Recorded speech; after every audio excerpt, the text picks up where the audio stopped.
They kicked me out over a lie, and I spent the next 4 years rebuilding a life they tried to erase.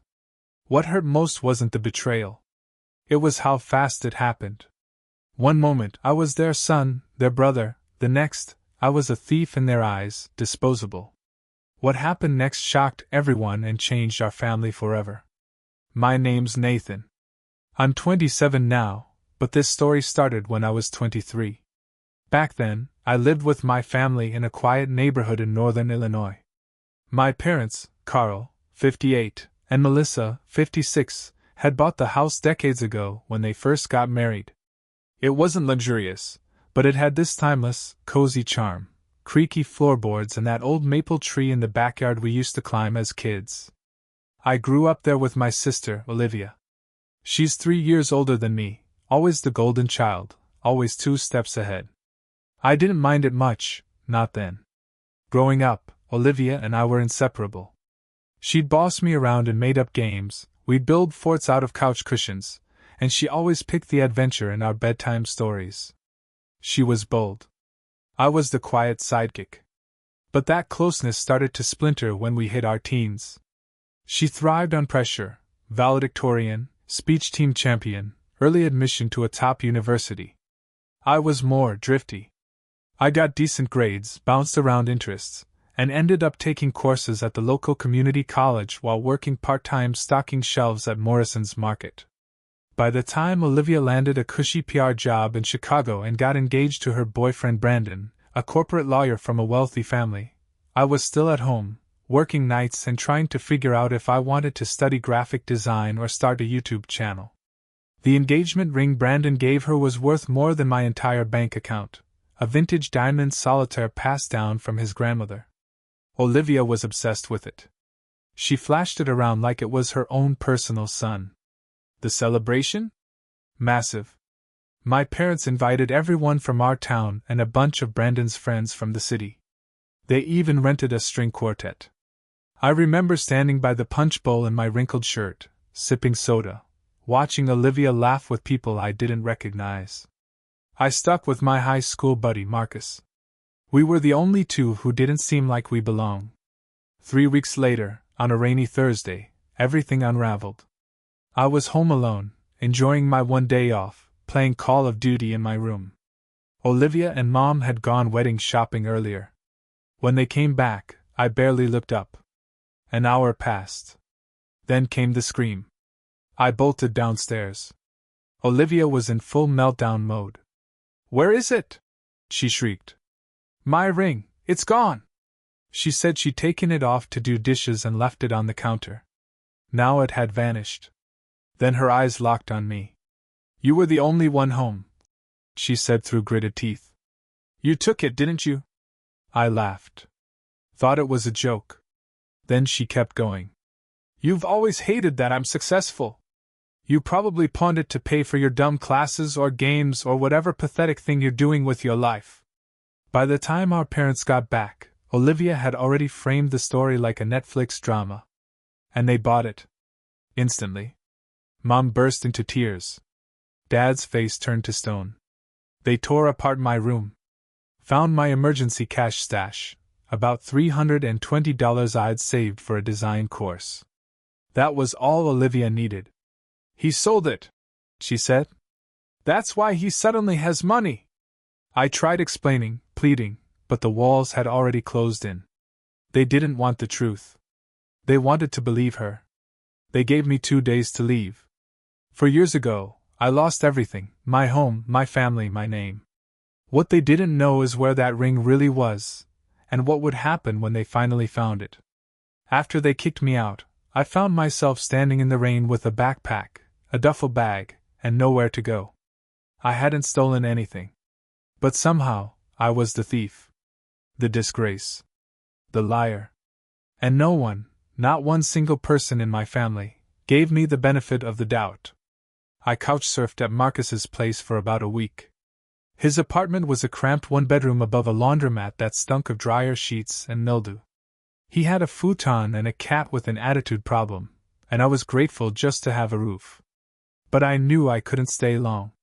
He was working overtime at a logistics firm and barely affording rent. I didn't want to be another mouth to feed. So I left. Found a rundown motel 20 miles away that rented rooms by the week. Room 212. Yellowed wallpaper, buzzing light, mystery stains on the carpet.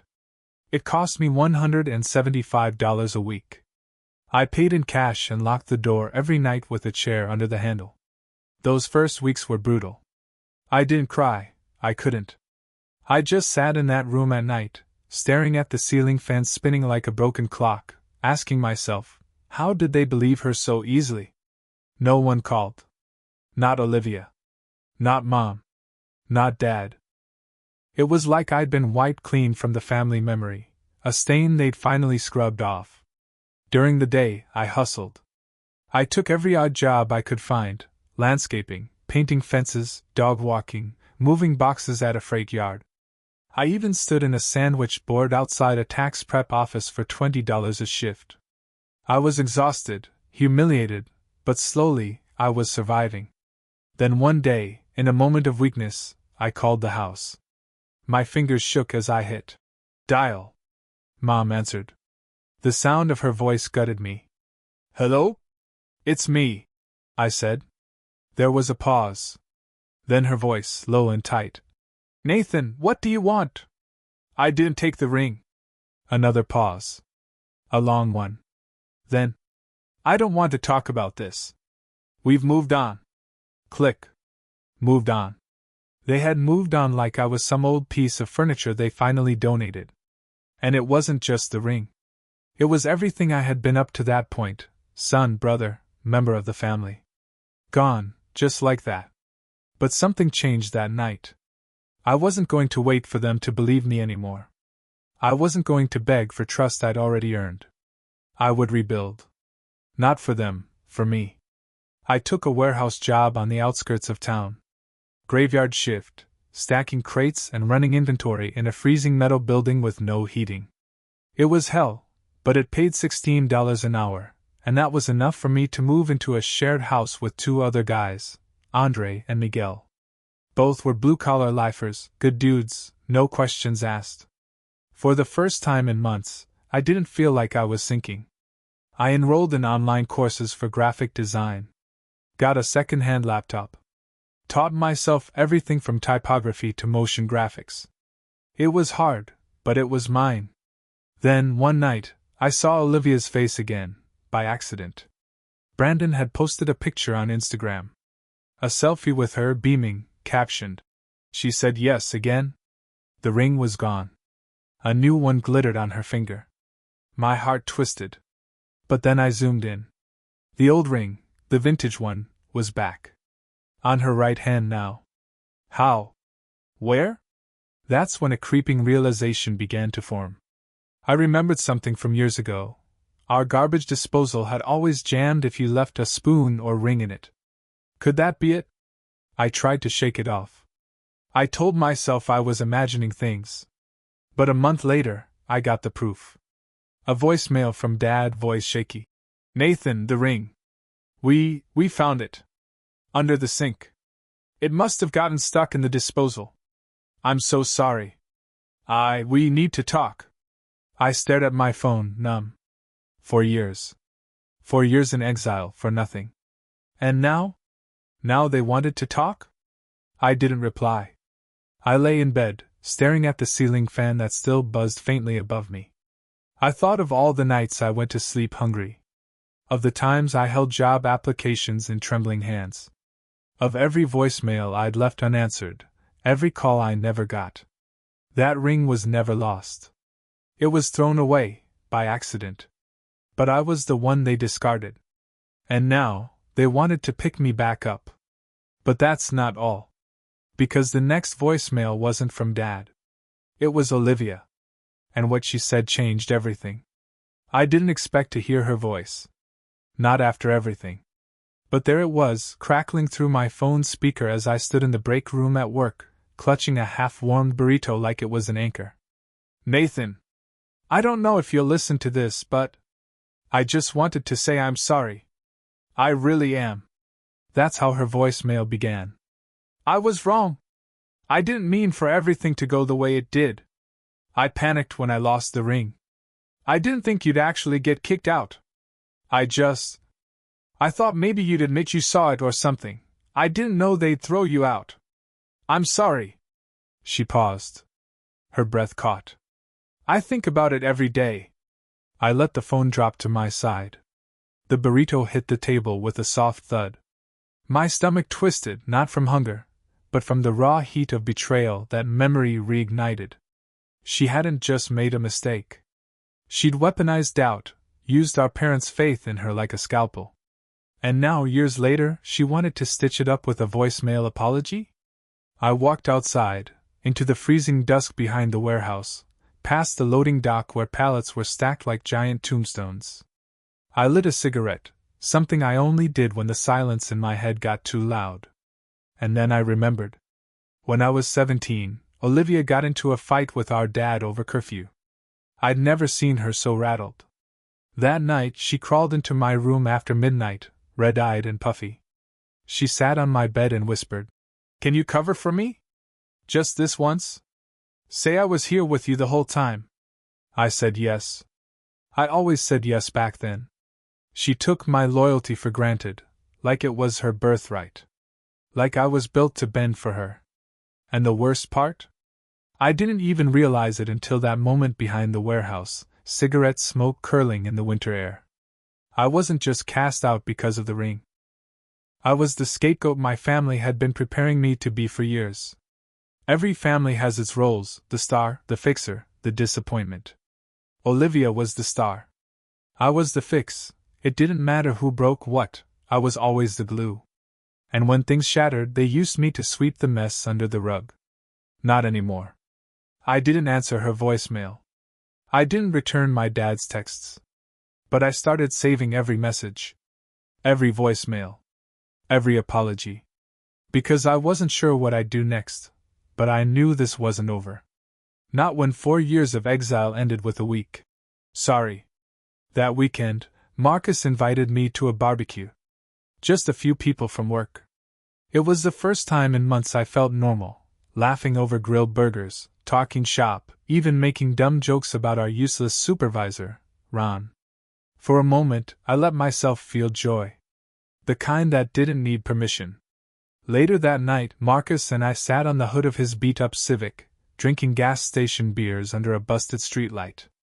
He asked, "You ever gonna go back?" I didn't answer right away. Then I said, "I don't know if I can forgive them, man. But I think I need to confront them. Really confront them. For me." He nodded. "You deserve that." That's when I knew what I had to do. I'd go back. Not to reconcile. To make them face what they did. But I wasn't walking into that house empty-handed. I had a plan. And the first part? Sending my mother a package she'd never forget. The box was plain, cardboard, unmarked. Inside, I placed 2 things: a worn Polaroid of me and Olivia when we were kids, both grinning, arms around each other, our faces smudged with ice cream, and a copy of the eviction notice they gave me, folded neatly next to it. At the bottom of the photo, in black ink, I wrote, "This was the last time I trusted you." Then I mailed it to my parents' address. 2-day delivery. I didn't need to add a note. They'd understand exactly what it meant. 3 days later, my mom called. Twice. I didn't pick up. Then came the text, "Please, just come talk to us." So I did. Not because they deserved it, but because I needed to say what I'd been choking on for 4 years. We met at a neutral location, some rustic family diner halfway between my shared apartment and the old neighborhood. I wore my best coat, the one I bought when I finally got promoted at the warehouse. Not for them, for me. They were already there when I arrived. Dad looked smaller than I remembered. Thinner, paler. Mom's hair had more gray. Olivia was there too, in a stiff beige sweater, clutching a coffee like it was her defense shield. I didn't sit right away. "Before we talk," I said, voice calm, "you're going to listen." Their faces froze. "You didn't just throw me out. You destroyed me. You chose her words over everything you knew about me. And then you let me disappear." Olivia's eyes welled. I never thought. No. You never thought it'd last this long. I snapped. You thought I'd come crawling back. You didn't think I'd survive without you. Dad opened his mouth, but I cut him off. You searched my room. Found my savings. Called it evidence. You never even apologized. You just said you wanted to make it right. You don't get to make it right after 4 years of silence. Mom was crying now. Silent, shaking sobs. I miss birthdays. Funerals. I watched other families hug their kids at Christmas while I ate instant noodles alone in a motel room. And you want to talk about forgiveness? No one said a word. Even the waitress refilling coffees at nearby tables avoided our booth. Then Olivia whispered, I wasn't sure. But when the ring was gone, I panicked. I was scared it was really lost and I'd be blamed. You were just there. And it was easier. Easier. That word. It hit like a slap. I took a deep breath. You didn't just ruin my relationship with you. You ruined my relationship with me. I doubted myself. I hated myself. Dad finally spoke, his voice hollow. Nathan, I failed you. No, I said. You didn't fail me. You abandoned me. There's a difference. They asked me to come home. Said they miss me. That they'd do anything to fix it. Olivia begged me to let her prove she changed. She even offered to transfer me money she'd saved. But that's when I laid down my terms. I'm not coming back to Sunday dinners. I'm not pretending this never happened. If we're rebuilding, you start with bricks. I'm done handing you the blueprint. I stood. I'm not your scapegoat anymore. And then I walked out. But not before glancing back, just once. Because part of me wanted to remember the look on their faces. The moment they realized they hadn't just lost a son. They'd lost the only one who ever truly held the family together. 3 weeks passed after that diner confrontation, and I didn't hear a word. No calls. No texts. No follow-ups. It was like they'd said everything they could muster, and now the silence was their penance. I thought it would feel good, vindicating even. But in truth, I didn't feel triumphant. I felt hollow. Not empty, just done. One morning, I was cleaning out my closet when I found the old duffel bag I'd packed the night they kicked me out. Still zipped, still dusty. Inside, an old hoodie, a cracked notebook, and a photo strip from a photo booth at the county fair. Olivia and I, ages maybe 10 and 13, making stupid faces. The last frame? Her kissing my cheek. I looked so damn happy. I stared at that strip for a long time. Then I put it in the trash. Because I realized something. I had spent 4 years trying to rebuild something that was never real in the first place. This family, their image of unity, support, love, it was always a myth. One I clung to harder than I should have. They didn't change. They didn't betray me out of nowhere. That betrayal was written in the margins long before the ring ever went missing. I just didn't want to see it. So I made one final decision. I moved. Not just apartments, cities. I accepted a job offer for a junior design role at a small but promising agency out in Portland. Packed up what little I had, said goodbye to my warehouse crew, and left. No dramatic announcements, no last visits. Just gone. I didn't tell my parents. Or Olivia. I didn't owe them my new address. The day I arrived in Portland, the sky was overcast and smelled like rain, and for the first time in years, I felt light. No expectations. No ghosts. Just me. A week later, I got a single envelope forwarded to my new P.O. box. No return address. Inside was a handwritten letter. From Olivia. She wrote, "You don't have to forgive me. I don't deserve it. I've started seeing a therapist. I told them everything. I've also told Mom and Dad that I don't want to move forward with them until they admit what they did to you, all of it. I hope you find peace. Even if I'm not in it." I folded the letter and burned it in my sink. Because some things don't get a sequel. Closure doesn't always come with a neat bow. Sometimes, it's just knowing that you survived, you healed, and you chose yourself. Now, I live in a tiny loft with tall windows and a bike I actually ride. I freelance on weekends and design logos for small indie brands. My coworkers are weird and kind and real. One of them, Elise, brought me a muffin on my first day just because. You looked like someone who skipped breakfast. I didn't skip breakfast. I just wasn't used to people noticing. And no, I haven't spoken to my family since. Because here's the twist. Forgiveness isn't always about reconnecting. Sometimes it's about understanding why you walked away in the first place. And making damn sure you never go back.